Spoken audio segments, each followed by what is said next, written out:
Assalamualaikum Ustaz. Waalaikumsalam warahmatullahi wabarakatuh. Gimana caranya agar hidup kita tenang? Ya, tenangkan.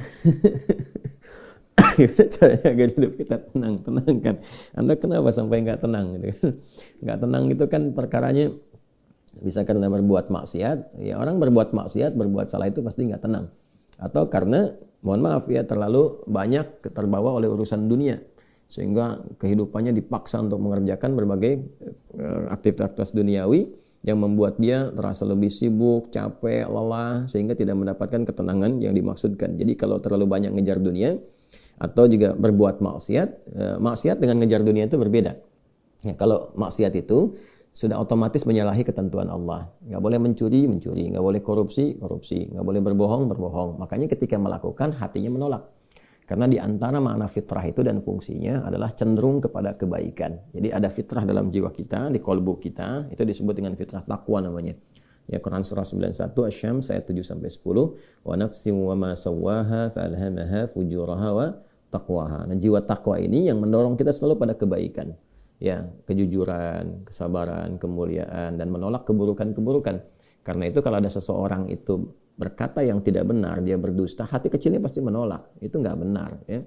Ada orang mau mencuri, misalnya kan, atau korupsi, misalnya, itu terfikir berbuat yang nggak bagus, hatinya pasti menolak. Ada gejolak dalam dirinya. Nah, itu yang membuat dirinya nggak tenang. Nah, yang kedua, bukan maksiat, tapi terlalu banyak mengejar dunia, sehingga lupa dengan urusan akhirat, lupa dengan ibadah.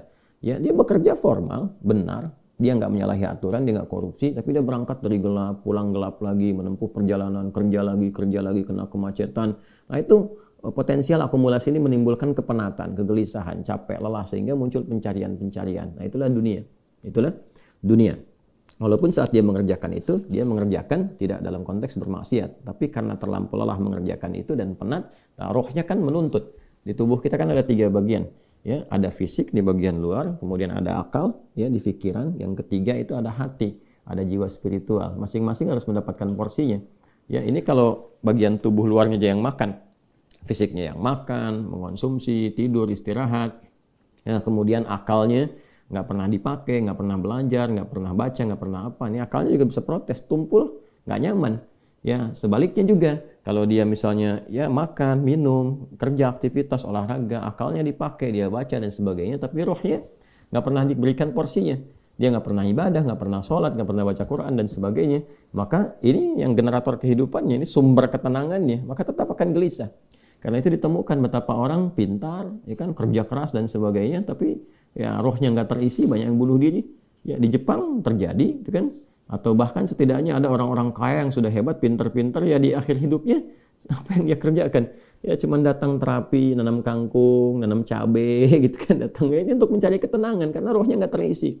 Maka Islam, alhamdulillah, ya agama yang sangat komplit, memberikan pencerahan sekaligus arahan dan pedoman dalam berkehidupan. Fisiknya dituntun, pikirannya juga dimotivasi untuk terus ditingkatkan, pintar sampai ke level yang tertinggi, dan rohnya diberikan porsinya untuk menunaikan ibadah sehingga mendapatkan asupan-asupan menu bagi rohnya. Makanya di kita kan ada sholat, ada puasa, gitu kan? Nah, kemudian ada baca Quran, itu untuk kebutuhan rohiyah kita, untuk memberikan ketenangan. Lalu fisik dipandu, bagaimana cara makan, bagaimana cara beraktivitas, dari mulai bangun tidur sampai tidur lagi kan diatur. Ya, lalu pikiran turun ayat-ayat untuk menjadikan pikiran itu terlatih kuat, kan, bahkan sampai ke level yang tinggi, jenius dan sebagainya. Turun ayat tentang Iqra, banyak baca, turun ayat tentang tadabbur, afala yanzuruna ilal ibili kaifa khuliqat afala yatadabbaruna al-Qur'an, turun ayat tentang riset, inna fi khalqis samawati wal ardi wa ikhtilafil laili wan nahari la ayatil ulil albab, kan, dan seterusnya. Itu supaya semua terstimulus. Nah, jadi kalau ingin tenang, bagaimana cara hidupnya tenang? Seimbangkan 3 bagian tadi. Jadi pikiran kita dilatih supaya kuat, ya, supaya tajam dalam berpikir dan mengarahkan bagian tubuh kita untuk bertindak secara benar.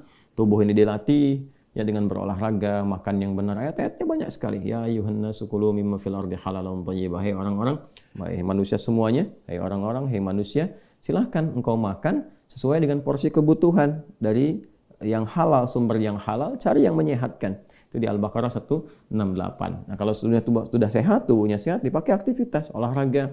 Kan banyak hadis-hadis tentang olahraga itu. Alimu auladakum bisibahati warnimaya, kata Nabi, ajarkan anak-anakmu olahraga berenang, atau dengan melentar, atau dengan memanah, atau dengan berkuda. Itu contoh-contoh yang real di era Nabi yang kiranya bisa menyehatkan. Atau kita riset misalnya olahraga apa yang kira-kira menyehatkan, ya, yang senafas dengan tadi jenisnya. Jenisnya bisa berbeda setiap zamannya. Zaman Nabi nggak ditemukan misalnya olahraga futsal, basket, misalkan bola, apalagi jenis-jenis yang sekarang ada banyak atletik dan sebagainya. Tapi kan kita bisa meriset. Oh, ini renang ini apa saja nih manfaat-manfaatnya? Apa nanti olahraga sejenis yang kira-kira yang sama yang bisa dipraktekkan kekinian, atau olahraga yang berbeda tapi manfaatnya sama, melatih otot ini, menyehatkan yang ini, silahkan walaupun jenisnya nggak sama di era Nabi. Era Nabi misalnya dengan memanah, era sekarang misalnya dengan olahraga menembak gitu kan, sah-sah saja silahkan. Yang penting konsentrasinya sama walaupun dengan alat atau perangkat yang berbeda. Ya nanti kalau ingin dilatih lagi dengan panahan ya nggak ada masalah. Jangan disimpulkan begini kalau kalau panahan sunnah, kalau menembak misalnya bid'ah, nah itu sempit dalam berfikirnya. Ya, dan Nabi pun kan visioner. Di zaman Nabi mengatakan ajarkan anak-anakmu berenang. Berenang di mana? Di padang pasir. Ya kan? Kan tidak mudah mendapatkan tempat renang, ya kan? Nah, tapi kita tarik ke sekarang kan itu visi yang panjang. Kalau di riset, di berenang ini adalah olahraga yang menyehatkan otot ini, otot itu, untuk cedera, untuk saraf kejepit, untuk macam-macam misalnya. Nah, itu sesuatu yang bisa kita riset, lalu kita bisa keluarkan jenis-jenis baru yang mengambil dari manfaat itu. Itulah riset. Nah, terkait dengan ketenangan ini, apa amalan pokoknya? Karena ketenangan bagian dari pikiran yang disupport oleh keadaan jiwa. Jadi intinya di kolbu, ketenangan itu intinya di kolbu. Jadi kalau kolbunya nggak tenang, hatinya nggak nyaman, hatinya nggak tenang, itu kebawa ke pikiran.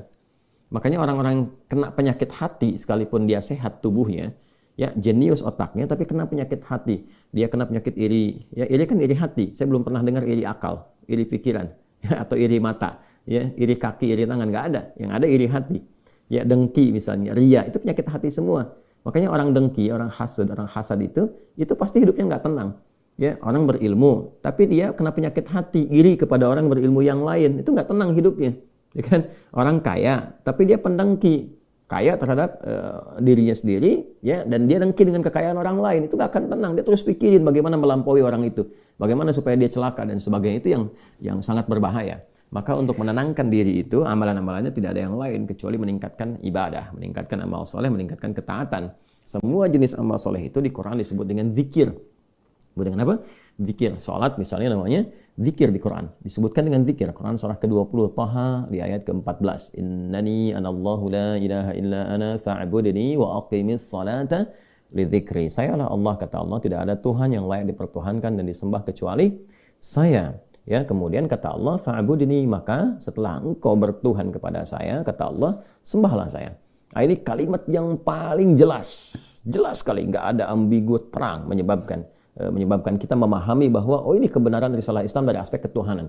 Ya, silakan kita komparasikan. Ya, saya sejauh ini saya mengkomparasikan, melihat, membandingkan, saya tidak menemukan kecuali di Islam yang di dalam kitab suci mengatakan langsung Tuhannya langsung, ya, yang berkata saya Allah, kata Allah itu kan, ya, tidak ada Tuhan selain saya. Itu tegas sekali.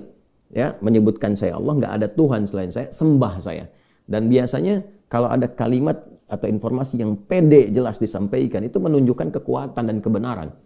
Kekuatan dan kebenaran karena Allah dengan sendirinya, dia kan meyakinkan, ya, kita semua dengan menegaskan sifatnya tegas, dan karena memang ketuhanan itu hanya dimiliki oleh Tuhan yang benar. Nah, karena Tuhan yang benar itu mengatakan sayalah Tuhan, dengan pede mengatakan sayalah Allah, ya nggak ada Tuhan selain saya. Nggak mungkin ada klaim demikian kecuali dari yang memang benar, yang memang pede mengatakan itu, ya, karena benar, karena hak di situ. Ya, dan kemudian fa'budni, sembahlah saya. Ya, sembahlah saya. Dan kemudian dijelaskan menyembahnya bagaimana. Itulah indahnya dalam Islam. Tauhidnya diatur, ya, tentang Tuhannya. Dan kalau Anda misalnya begini, saya logikakan sederhana, ya. Orang-orang kan kalau nggak pakar, nggak punya kemampuan atau nggak sesuai dengan kualifikasinya, nggak mungkin mengatakan itu kan. Ya, ada orang mengatakan misalnya saya adalah pesilat. Mana yang mau bertarung misalnya kan, atau beruji tanding dengan saya. Kalau dia bukan pesilat, nggak mungkin dia bisa mengatakan itu. Ternyata dia bukan pesilat misalnya kan, dia cuma pesilat lidah gitu kan, bukan pesilat tangguh, dan nggak mungkin dia pede mengatakan demikian.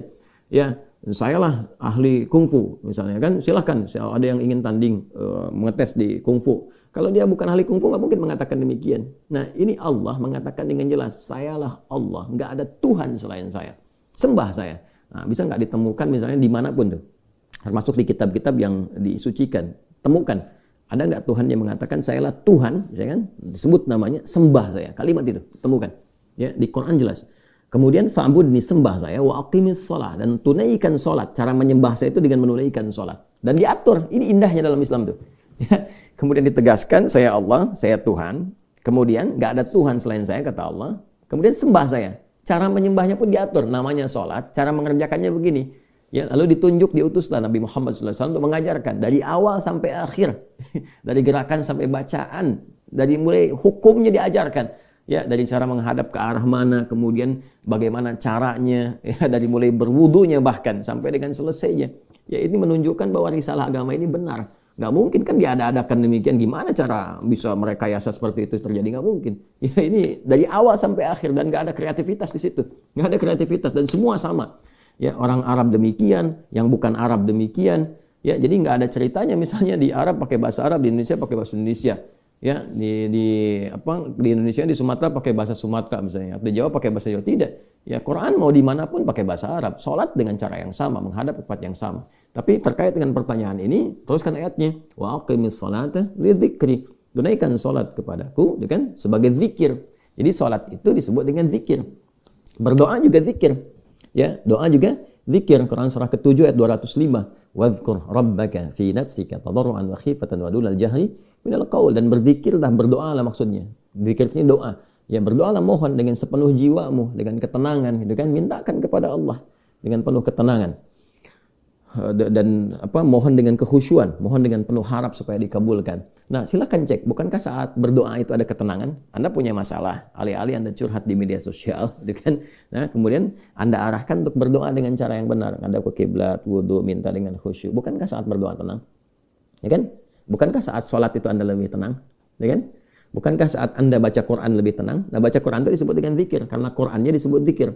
Quran surah ke-15 ayat 9. Inna nahnu nazzalna dzikra wa inna lahu lahafidhun. Kami telah turunkan Al-Quran sebagai zikir. Nah, Anda itu kalau baca Quran kan lebih tenang. Apalagi kadang terjadi begini, sedang punya masalah, terus kita buka mushaf random, acak tuh dibuka begini, tiba-tiba ayatnya sesuai dengan masalah kita gitu. Nah, baru baca aja udah tenang keadaan jiwanya. Ya, udah menyebut nama Allah baru bismillahirrahmanirrahim, sudah tenang. Ya, Quran surah ke-8 ayat kedua, innamal mu'minuna alladzina idza dzukirallahu wajilat qulubuhum wa idza tuliyat 'alaihim ayatuhu zadatuhum imanan wa 'ala rabbihim yatawakkalun. Jadi orang beriman itu kalau disebutkan nama Allah ada getaran, konfirmasi di jiwanya, dan kalau dibacakan kepada ayat-ayat Allah bertambah keimanan. Iman itu kan sumber ketenangan. Ya, makanya iman itu berasal dari kata al-aman. Ulaika lahumul amnu, kan? Ya, alladzina amanu wa lam yalbisu imanahum bidzulmin, ya ulaika lahumul amnu. Orang-orang beriman itu kata Al-Qur'an, dan kalau imannya benar, maka akan mendapatkan ketenangan dalam jiwanya.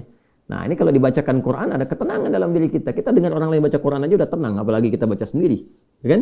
Apalagi misalnya zikir. Ya, zikir. Pasca salat kita berzikir, kan, amalannya disebut zikir. Itu membuat kita tenang. Subhanallah, alhamdulillah, Allahumma antas salam, istighfar. Quran surah ke-4 An-Nisa ayat 103. Fa idza qadaytumus salata fadhkurullaha qiyaman wa qu'udan wa 'ala junubikum. Kalau Anda telah tuntas mengerjakan salat, maka berzikirlah. Ya, subhanallah, alhamdulillah, Allahu akbar, Allahumma antas salam. Ya, dari astagfirullah dulu awalnya, kan? Nah, itu membuat diri kita lebih tenang, lebih nyaman. Nah, itu semua amalan tadi disebut dengan zikir. Karena itu disimpulkanlah di Quran surah ke-13 Ar-Ra'du di ayat ke-28 ketika Allah berfirman, ala bi dzikrillahi tatma'innul qulub. Yakinkan pada dirimu. Ala itu harfu taukid, bukan hanya ikhbar. Huruf untuk menginformasikan sekaligus menguatkan informasi yang disampaikan. Saya tegaskannya, kata Allah, yakinkan pada dirimu dengan meningkatkan zikir kepada Allah, maka akan cenderung berdampak tenang kepada jiwa. Nah, jadi kalau Anda ingin tenang, saya ingin tenang, kita ingin tenang, gampangnya tingkatkan zikir.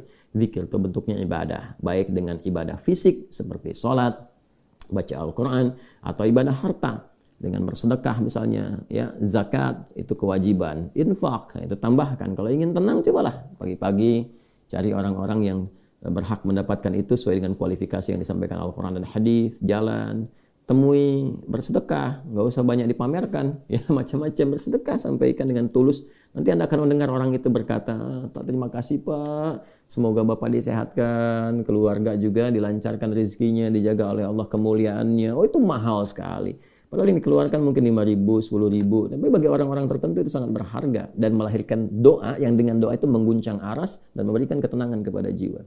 Kan? Wallahu ta'ala a'lam bis-shawab.